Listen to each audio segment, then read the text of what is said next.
Салям алейкум, в эфире программа Джанло Студио, и мы продолжаем беседу с Митей Герасимовым о проекте Джуслим Оркестра.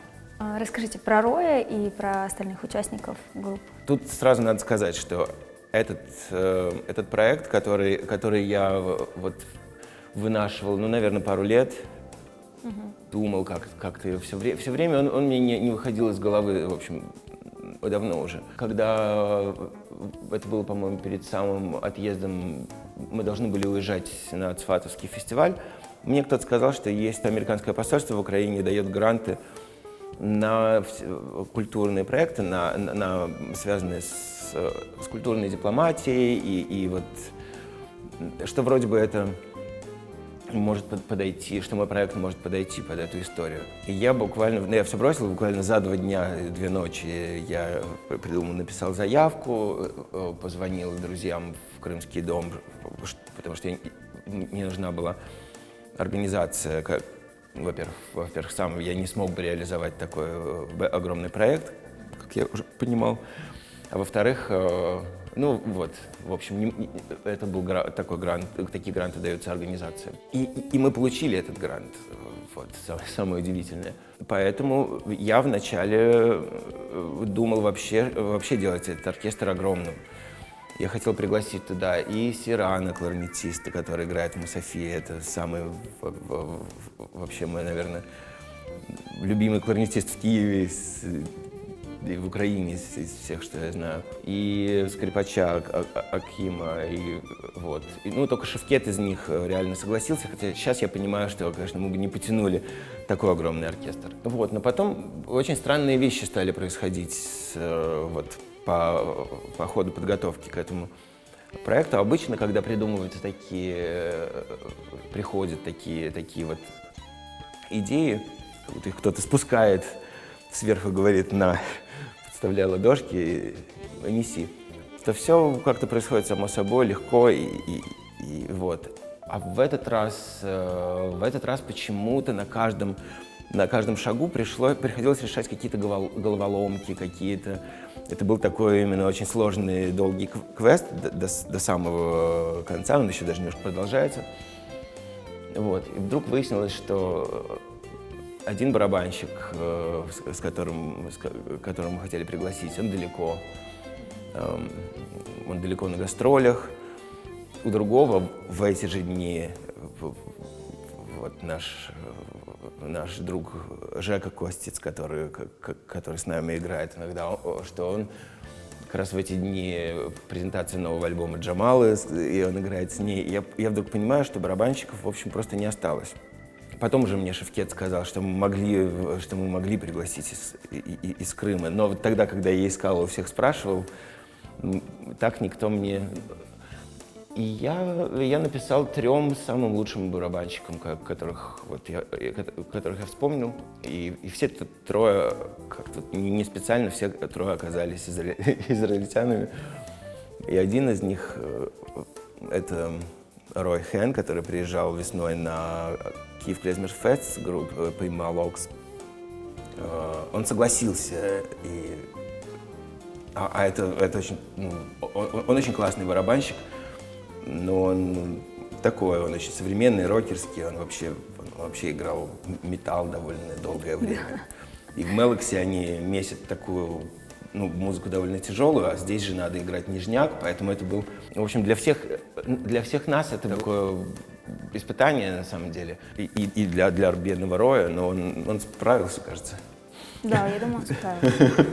Единственное, если было бы чуть больше времени, мне кажется, для репетиции было бы лучше. Именно что когда ты не только бенд-лидер, но еще и администратор и организатор, то самое обидное — это то, что на музыку остаются уже какие-то совсем крохи.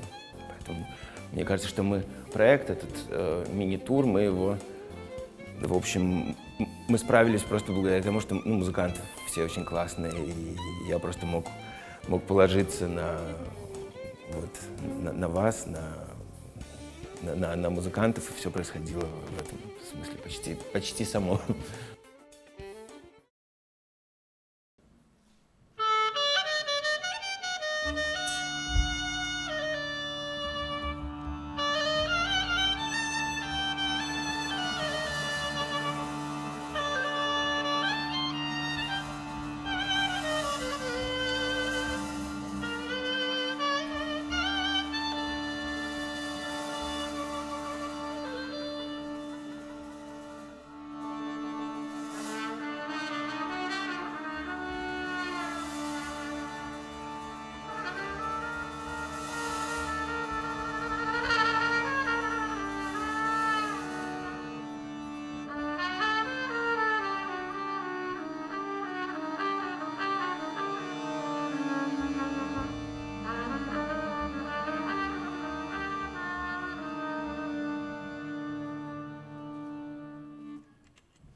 Самый запоминающийся момент проекта?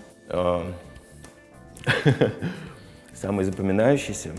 Ну, наверное, это самое вообще сильное впечатление, самый запоминающийся момент — это когда в Новоалексеевке, когда мы вошли в дом и увидели эту невероятную поляну, вкуснейшую. Нет, что-то такое было. У меня просто... Это сейчас слишком близкая история, потом оно как-то отложится. А сейчас, наверное... Нет, были постоянно какие-то форс-мажоры, от которых, когда я вспоминаю, то вздрагиваю. Но они как раз вспоминать не хочется, потому что, в общем, не в них самое главное. В общем, прошло 3 концерта Джуслим Оркестра. Вы довольны? Ну, довольно — это не совсем то слово, может, это не то чувство, которое я сейчас испытываю. Но вообще у меня есть, конечно, чувство вот зарождения чего-то настоящего. Это всегда любое новое дело так. Оно, если проходит само по себе гладко и легко, то оно также вот легко и уходит. Здесь это была очень такая трудная история и особенная, и у меня сейчас есть ощущение вот, что это живет вот дальше, как-то будет жить и продолжаться. Вот это, наверное, самое для меня сейчас важное, чтобы это не осталось просто проектом, очередным интересным проектом грантовым.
А расскажите мне про Клезмер-фест, который проходил еще в прошлом году, организатором которого вы являлись.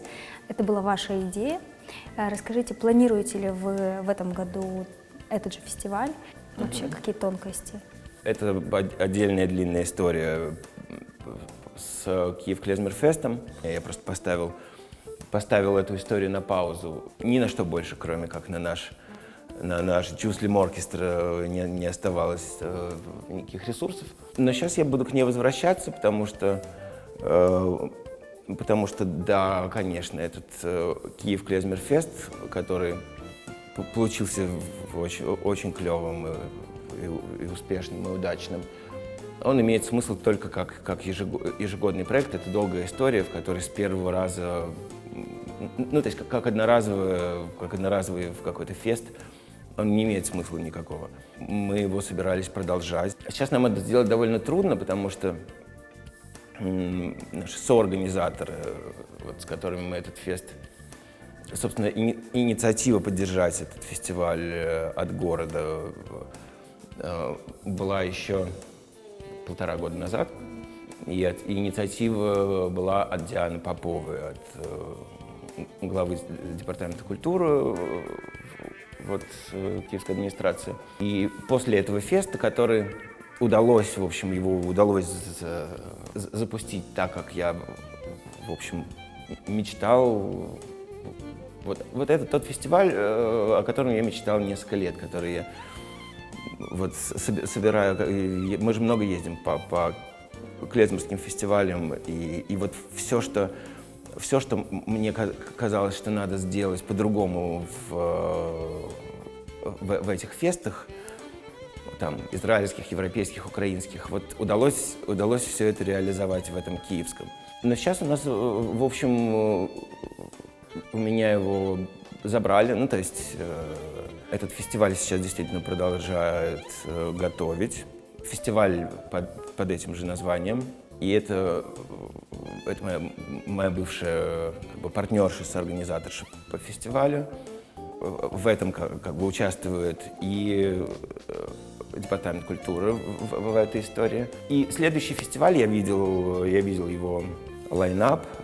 Ну, кроме того, что там, в общем, единственный клезмерский коллектив, который там есть в этом лайнапе, это Пушкин Клезмер Бенд, который никто в общем, туда не приглашал, и об участии которого никто нас не спрашивал. И еще наши там одесские друзья, это такая балканская клезмерская группа «Шоу». Вот все остальные хедлайнеры там, и все остальные артисты, они не имеют вообще никакого отношения ни к клезмерской музыке, да, ни к большинство не имеет никакого отношения вообще к восточноевропейской какой-то традиционной музыке. Ну и как вы дальше будете? Забыть это все и простить или бороться дальше за свои права? Я очень не хотел бы тратить жизнь на войны и на то, чтобы кому-то что-то доказывать, вот. Потому что это очень энергоемкие все процессы. С одной стороны. С другой стороны, я, конечно, чувствую ответственность, что раз мне удалось эту штуку запустить, и так много людей нас поддержали, эти большие проекты, и Джуслим оркестра, и такой огромный вот, Киев Клезмер-фест, они совершенно невозможны без участия общества. Это друзья, единомышленники, просто люди, которые врубаются, понимают важность происходящего. Я понимаю, что если я сейчас брошу эту историю вот так, как есть, этот фестиваль, в общем, он загнется, потому что все эти четкие очень смыслы были. Был очень четкий месседж в первом фестивале, на который приехали, во-первых, самые топовые клезмерские музыканты мировые. Это был и Дэвид Кракауэр со своим бендом, это был Амстердам Клезмер бенд. Такие суперзвезды, которые двигают эту музыку дальше. И это были украинские коллективы, которые не обязательно имеют отношение именно к еврейской клезмерской традиции, но они часть этого же вот пространства. То есть это настоящие традиционные музыканты, как Константин Ретро, как Гудаки, как другие, которые вот в этой культуре родились и которые играют по-прежнему на свадьбах. Такая программа, такой лайнап помогает без всяких слов показать, что во-первых, клезмерская музыка родилась здесь, то есть вот вот эти западные музыканты, они как бы встретились с этими настоящими, аутентичными музыкантами, они как бы как со своими родителями встретились, музыкальными, духовными. То есть мне было очень важно привязать клезмерскую музыку к Украине, где она родилась и развивалась, потому что, в общем, нигде, ни в мире, ни в Украине нет такой ассоциативной связи, и я очень давно хочу ее как-то исправить это. Вот. А в новом фестивале нет, в общем, особых смыслов. Там есть хорошие бенды, которые там в лайнапе «Фанфары Чикарли», которых я очень люблю, ромский оркестр, и «Йемен Блюз», классные израильские ребята. Вот никакого отношения к клезмерской музыке они ровным счетом не имеют. О клезмерской музыке мало кто знает. И сейчас этот росточек тоненький, который у нас сейчас вот подрастает как-то с каждым месяцем и годом, его сейчас очень легко растоптать. Поэтому я собираюсь этой историей, конечно, заниматься. Во-первых, мне не заплатили за первый фестиваль ни копейки, а я музыкант-фрилансер, у меня как бы у меня нет каких-то стабильных доходов, наследства, вот, и поэтому для меня это очень большие долги, в которые пришлось влезть, чтобы этот фестиваль состоялся. Да, поэтому я думаю, что я буду продолжать эту историю, и она абсолютно простая, такая вот черно-белая, в смысле того, что это совершенно чисто такие дела рейдерско-коррупционные, и поэтому я думаю, что мы вернем этот фестиваль вот туда, в ту сторону, в которой он должен расти.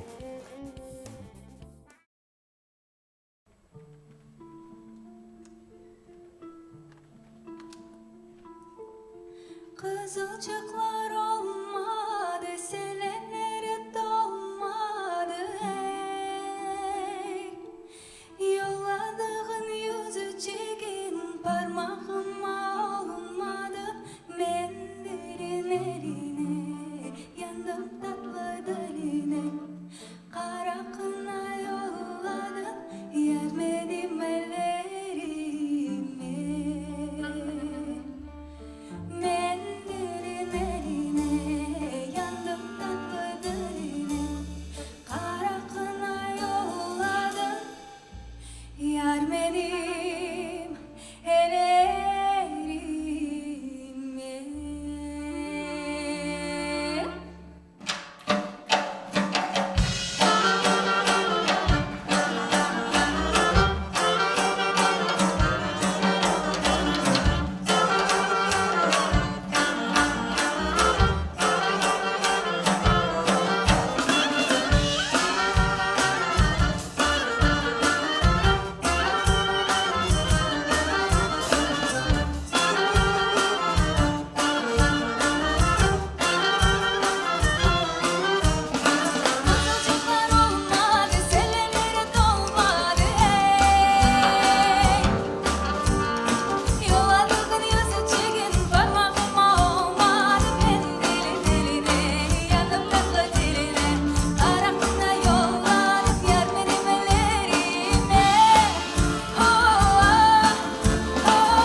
Ну а на сегодня все, дорогие друзья. С вами была программа Journalist Studio. Оставайтесь на телеканале ТР, слушайте хорошую музыку.